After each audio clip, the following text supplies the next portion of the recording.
যে এসআইআর বিরুদ্ধে ফের উত্তপ্ত হয়ে গেছে কলকাতার রাজপথ। বিভিন্ন যৌথ সংগঠনের যে উদ্যোগী তারা কিন্তু ফের এসআইআর এর বিরুদ্ধে আন্দোলন করছে এবং আজকে তারা নির্বাচন কমিশনে একটি স্মারকলিপিও জমা দিতে যাচ্ছে।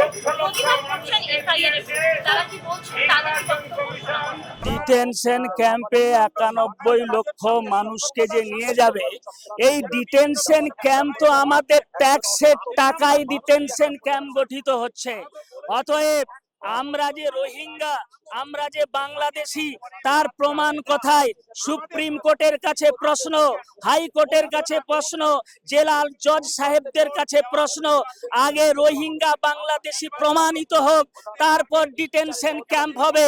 কেননা জেনে রাখতে হবে, এই 90 লক্ষ মানুষ ডিটেনশন ক্যাম্পে একটু নাড়া দিলেই ডিটেনশন ক্যাম্পের অস্তিত্ব নষ্ট হয়ে যাবে।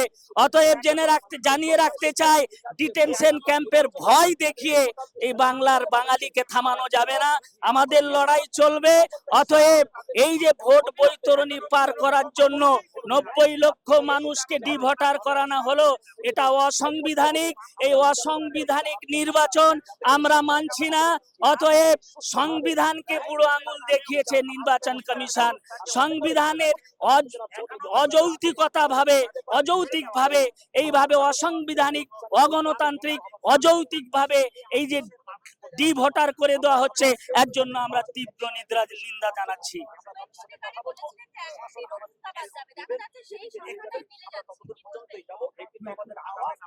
হ্যাঁ, শুভেন্দু অধিকারী আগের থেকেই তো বলে দিয়েছিল।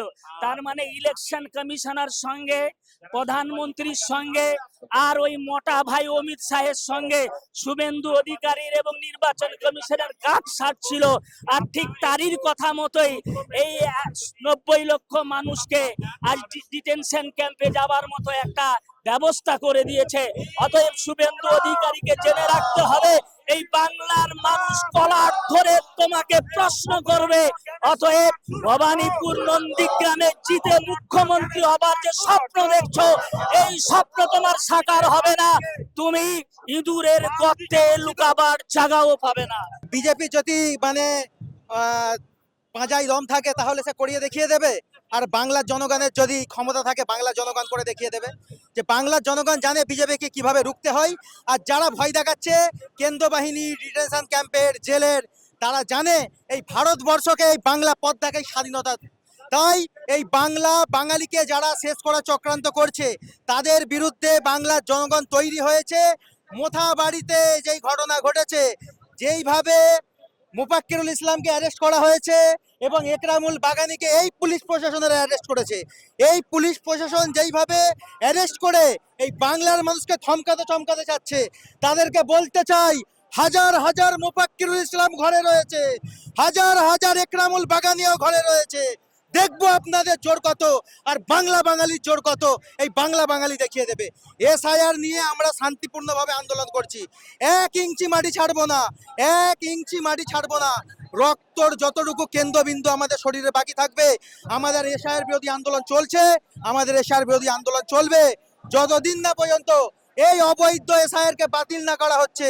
আমাদের প্রতিবাদ আরো তীব্র হবে, আরো দীর্ঘায়িত হবে। এই সেন্ট্রাল বাহিনী, এই পুলিশের চমকানি আমরা ভয় পাই না। আজকে দেখা যাচ্ছে আপনাদের আন্দোলনে, আপনাদের মিছিলে প্রচুর পরিমাণে কেন্দ্রীয় বাহিনী দেওয়া হয়েছে, তাহলে কি ভয় পেয়েছে কোথাও কি? অবশ্যই আমাদের এসআইআর আন্দোলনকে এই রাজ্য সরকারও ভয় পেয়েছে আর কেন্দ্র সরকারও ভয় পেয়েছে।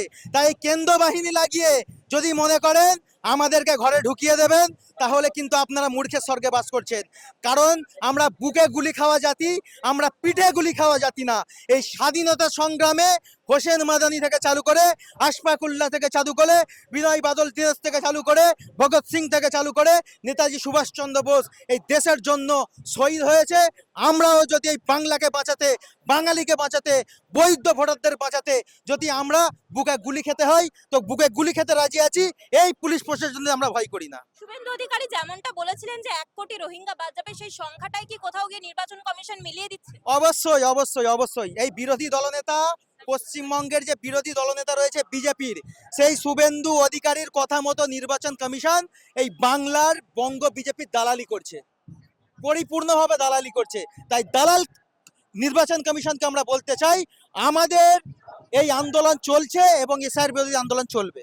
এমন কোনো পরিবার নেই যে পরিবারে ডিলেট হয়নি বা অ্যাডজুডিকেশন নামে ভোগান্তিতে ভুগছে না।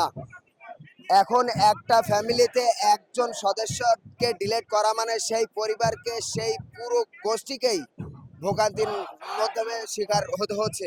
অতএব ভারতবর্ষে যে 36 লক্ষ মানুষকে ডিলেট করা হয়েছে এবং যারা ভুগছে প্রায় 1.5 কোটি মানুষকে ভোগাচ্ছে, মানেই বাংলার প্রায় অধিকাংশ মানুষই, প্রায় 11 কোটি মানুষই ভোগান্তির ভিতরে। অতএব পুরো বাংলাটাই বিশৃঙ্খলার মধ্যে, বাংলায় চিন্তিত। যে বিষয়েই এসআইআর এর মাধ্যমে যেভাবে ভোগান্তি দিচ্ছে, এই এসআইআর যতক্ষণ না পর্যন্ত বাতিল হচ্ছে এবং এই অসাংবিধানিক প্রক্রিয়াকে যতক্ষণ না বাজেয়াপ্ত করা হচ্ছে, ততক্ষণ পর্যন্ত আমাদের এই আন্দোলন চলবে। এবং যতক্ষণ না পর্যন্ত ইলেকশন কমিশন মানছে যে এসআইআর প্রক্রিয়াটা সম্পূর্ণ সংবিধান বিরোধী, ততক্ষণ পর্যন্ত আমাদের এই আন্দোলন চলবে। শুভেন্দু অধিকারী যে সংখ্যা বেঁধে দিয়েছিলেন যে 1 কোটি রোহিঙ্গা, কোথাও কি নির্বাচন কমিশন সেই সংখ্যা মেলানোর চেষ্টা করেছে? একদম একদম সেটাই শুভেন্দু অধিকারী তথা বিজেপির নির্দেশনায় প্রচালিত হচ্ছে আমাদের ইলেকশন কমিশন। আর ইলেকশন কমিশনের পুতুল হিসেবে মূর্খ কুমারী বসে রয়েছে, যার এই মূর্খতার কারণেই আজ পশ্চিমবাংলা, গোটা পশ্চিমবাংলা বিশৃঙ্খলময় পরিবেশ তৈরি হয়েছে। এই মূর্খ কুমার তথা আপনার ইলেকশন কমিশনকে আমি ধিক্কার জানাই যে তারা স্বতন্ত্র হয়েও তারা বিজেপির দালালি করতে ব্যস্ত। তারা বিজেপির দালালি করতে করতে এমন পর্যায়ে পড়ে গেছে যে পুরো পশ্চিমবাংলাটাই তিনি বিশৃঙ্খলময় পরিবেশ তৈরি করে ফেলেছে। তাদের কাছে বাংলা জাতটাই অবৈধ মনে হয়, কারণ তারা বাংলাকে সর্বদাই দেখেছে অন্যায় বিরোধী করতে, অন্যায়ের প্রতিহত করতে। স্বাধীনতা সংগ্রাম আপনি দেখবেন চেতনা জাগিয়েছিল এই বাংলা। অতএব বাংলাকে যদি জব্দ করা যায় তাহলে পুরো গোটা ভারতবর্ষকে জব্দ করতে হবে। ওই জন্যে ভারতবর্ষকে তারা কবজা করার জন্যই বাংলাকে তারা টার্গেট করেছে। বাংলার প্রতিবাদী শক্তিকে যাতে প্রতিহত করতে পারে, পুরো সম্পূর্ণরূপে জানে তাদেরকে দমন করতে পারে, সেই চক্রান্তই ইলেকশন কমিশন তাদের কাজ করছে। যেটা নাগপুরের অফিস থেকে ঘৃণ চক্রান্ত বাঙালির জন্য, এটা বাঙালির জন্য অস্তিত্ব সংকটের লড়াইয়ে সবাইকে জাতি ধর্ম বর্ণ নির্বিশেষে রাস্তায় নামতে হবে। কারণ পরিষ্কার বোঝা যাচ্ছে গণতান্ত্রিক দেশে গণতান্ত্রিক লেশ না রেখেই কমিশন এই নোংরা খেলায় মেতেছে। আজকে যাদের 2002 লিস্টে নাম আছে, যাদের বাবা মার নাম আছে, 4টে ছেলে মেয়ে, 3টে নাম উঠেছে, একটা নাম উঠেনি, তার কি যুক্তি? কোনো যুক্তি ছাড়াই আজকে যে ট্রাইব্যুনালে অ্যাপ্লাই করতে বলছে, আপনারা বলুন 300-400 টাকা রোজের যারা খেটে খায়, ভ্যান চালিয়ে খায়, আজকে সেই মানুষগুলো কোথায় গিয়ে দাঁড়াবে? আজকে যদি একদিন তারা কাজে না যেতে পারে, তাদের তো পেটের ভাত থাকে না, তাহলে তারা ট্রাইব্যুনাল করবে না নিজের ইনকাম করবে? একদম নোংরা খেলায় নেমেছে বিজেপি এবং তার সঙ্গে তার দোসর জ্ঞানেশ কুমার এই নোংরা খেলায় নেমেছে। বাঙালি খেদাও অভিযান চলছে। এরা বাঙালির চিরশত্রু ছিল, আছে এবং আগামীতেও থাকবে। আর এই লড়াই বাঙালিকে ঐক্যবদ্ধভাবে লড়তে হবে। আমি অমিত শাহকে প্রশ্ন করছি, কয়জন অনুপ্রবেশকারীকে ধরেছেন তার লিস্ট প্রকাশ করুন আগে। নোংরা রাজনীতি করার থেকে আগে মানুষকে তথ্য দিন, তথ্য দিয়ে বলুন কতজনকে আপনারা অনুপ্রবেশকারী চিহ্নিত করেছেন। নোংরামি হচ্ছে বাঙালির সঙ্গে।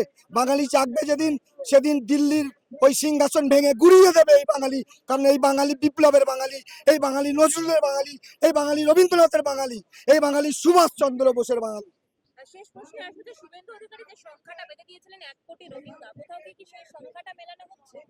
অবশ্যই ওদের এটা বললাম, নাগপুরের অফিস থেকে সেটিং হয়ে বিজেপি সেটিং করেছে যে এই মানুষকে বাদ দিলে বাংলাকে নোংরাভাবে দখল করতে পারবে। আর এই জন্যে এই শুভেন্দুর মতন অপদার্থ বাঙালিরা আজকে নাগপুরের অফিসের সঙ্গে তাল মেলাচ্ছে। ধিক্কার জানাই এদেরকে।